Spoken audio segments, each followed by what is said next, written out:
আসসালামু আলাইকুম। Hello everyone, welcome back to my channel Manjara's kitchen BD. আশা করছি সবাই ভালো আছেন।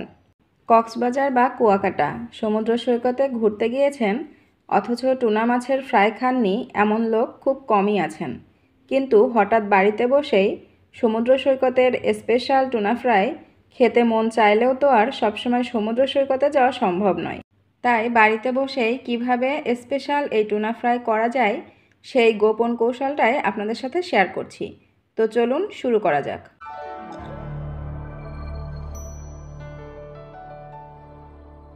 আমি প্রথমে একটা বাটিতে টুনা মাছ এমন ছোট ছোট টুকরা করে কেটে ভালো করে ধুয়ে পরিষ্কার করে নিয়েছি।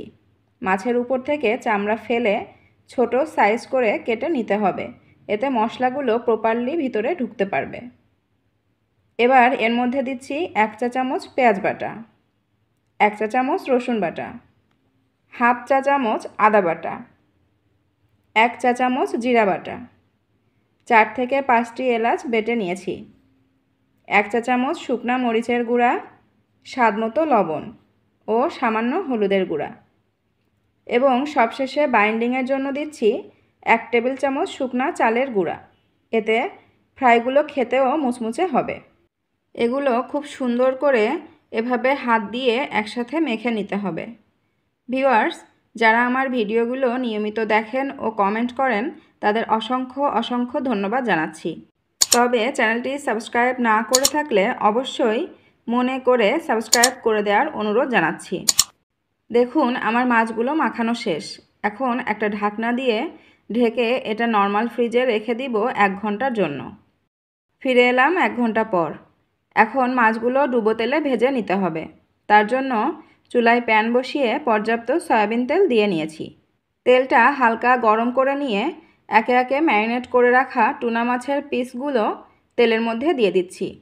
এই তেল প্রথম দিকে খুব বেশি গরম করে নেওয়া যাবে না, তাহলে মাছগুলো উপর থেকে খুব দ্রুত পুড়ে যাবে, কিন্তু ভিতরে দেখা যাবে কাঁচা থেকে যাবে।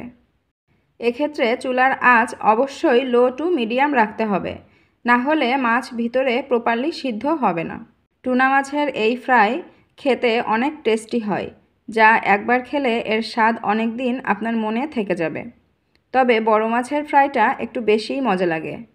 মাছগুলো নিচের পাশ ভাজা হয়ে গেছে। এখন এগুলো উল্টে নিচ্ছি। উপরের পাশও ভালোভাবে উল্টে পাল্টে ক্রিস্পি করে ভেজে নিতে হবে। আমার মোটামুটি 5 থেকে 7 মিনিটের মতো সময় লেগেছে এগুলো ভেজে নিতে। এখন একটা পাত্রে তেল ঝরিয়ে টুনা ফ্রাইগুলো নামিয়ে নিচ্ছি। দেখতেই পাচ্ছেন কত ঝটপট তৈরি হয়ে গেল টুনা মাছের স্পেশাল ফ্রাই। দেখুন ভিউয়ার্স, টুনা ফ্রাই কত লোভনীয় দেখাচ্ছে। এর ফ্লেভারটাও অনেক চমৎকার আর খেতেও অসম্ভব মজার। তো আপনারাও বাড়িতে বসে আমার এই রেসিপি ফলো করে সমুদ্র সৈকতের স্পেশাল টুনা ফ্রাইয়ের স্বাদ নিতে পারেন। এটা চাইলে সসের সাথে গরম গরম পরিবেশন করতে পারবেন। আশা করছি ভিডিওটি আপনাদের ভালো লেগেছে। শেষ পর্যন্ত আমাদের সাথে থাকার জন্য ধন্যবাদ।